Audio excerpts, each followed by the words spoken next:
여행금지 행정명령이 결국은 한국인 유학생들에게 어떠한 영향을 끼치는가가 사실은 굉장히 중요한 건데, 한국인 유학생이라 할지라도 입국 심사는 굉장히 까다로울 수 있습니다. 서명 없이 그냥 나오시는 분들도 있으시더라고요.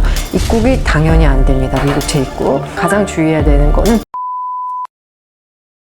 트럼프 대통령이 2025년 1월 20일에 이제 정식으로 취임을 하게 되면서 지난 트럼프 1기 때와 마찬가지로 여행금지 행정명령이 다시 발효되는 것이 아니냐, 이런 우려의 목소리가 커지고 있죠. 근데 이번 대선 캠페인 때 그런 식의 공약을 했었기 때문에 아마도 이번 2기 취임 이후에도 비슷한 맥락으로 행정명령이 나오지 않을까 합니다. 그래서 지난 1기 때 실제로 그 여행금지 행정명령이 발효가 되면서 수천 명의 외국인 유학생들의 입국이 거절이 됐었죠. 그렇기 때문에 이번에도 이제 그런 사태를 막고자 여러 대학에서 유펜이라든지 USC, 코넬, 매사추세츠 대학교, 그다음에 MIT나 하버드까지 이제 웬만하면 미국에 있는 게 좋겠지만, 이제 겨울방학 동안에 미국에서 출국하는 경우에는 취임 전날인 2025년 1월 19일까지는 미국에 복귀해라.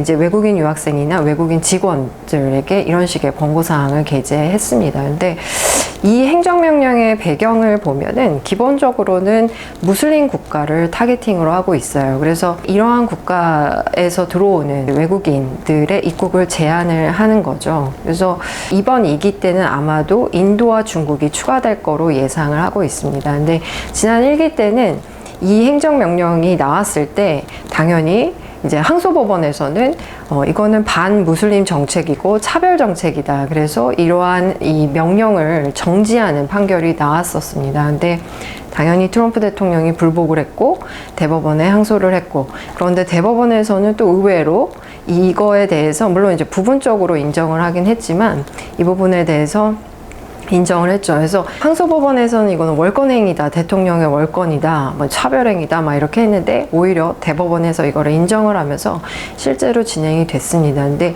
이 여행금지 행정명령의 배경은 결국은 트럼프 대통령의 기본적인 입장인 거거든요. 그러니까 무슨 말이냐면 트럼프 대통령은 미국으로 들어오는 입국과 비자 발급을 제한시키고 싶은 건데, 이거는 어떤 무슬림 국가에서의 어떤 사람들이 미국에 들어와서 범죄를 저지르거나 테러를 행하거나 어떠한 그런 미국의 해로운 행동을 할 것 같은 소위 말하는 그런 블랙리스트 국가에 그런 사람들에게 비자 발급을 좀 까다롭게 하는 어떤 시스템을, 강력한 어떤 그러한 시스템을 구축하고 싶은데 지금 아직 그런 건 없고, 그러다 보니 우선 잠깐만 그쪽에서 오는 사람들 잠깐만 막을게, 잠깐 이런 거거든요. 그래서 그런 해당 리스트에 있는 무슬림 국가에서 들어오는 사람들은 90일 동안 입국 금지, 난민들은 120일 동안 입국 금지, 이제 요렇게 행정명령을 내리는 거고, 기본적으로는 그 입국 금지와 비자 발급 시스템의 어떤 강경한 그런 시스템을 하나를 만들고 싶은 거죠.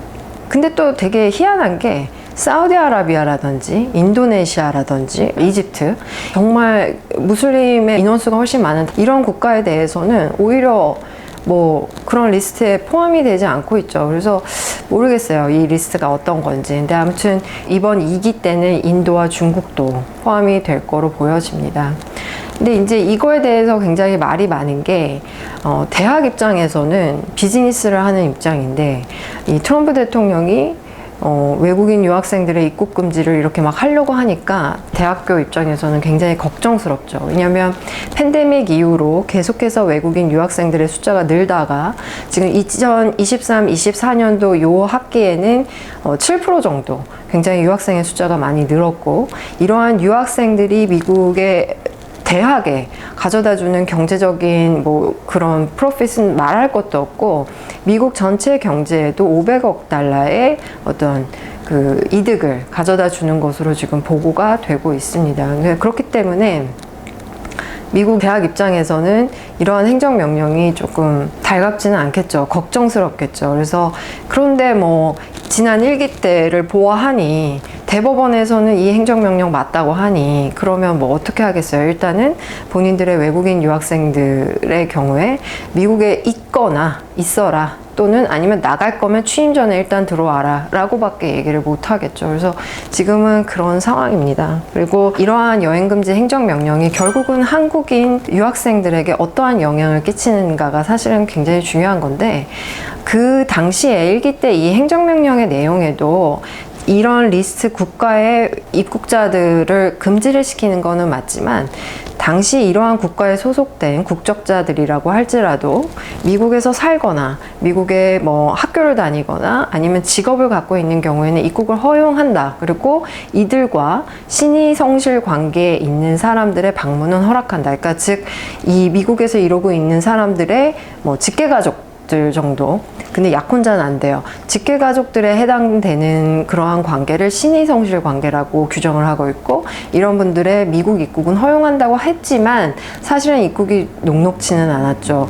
그래서 한국인 유학생들의 경우에는 무슬림 국가라든지 무슬림 국적자의 뭐 신의성실 관계에 해당하는 직계가족 이 아니기 때문에 직접적인 적용 대상이 아닌 거는 맞지만, 기본적으로 여행금지 행정명령 자체가 입국 심사를 높이고자 하고 비자 발급을 제한하고자 하는 어떤 시스템을 구축하기 위한 시간을 벌리는 과정으로 나오는 거기 때문에, 그리고 어떤 미국의 안보, 그런 안전을 위해서 나온 거기 때문에 한국인 유학생이라 할지라도 입국 심사는 굉장히 까다로울 수 있습니다. 그래서 기본적으로는 나가시는 경우에, 겨울방학을 이용해서 미국에서 출국하시는 경우에는 취임식인 2025년 1월 19일까지는 꼭 반드시 미국으로 복귀하시는 거를 추천을 드리고요.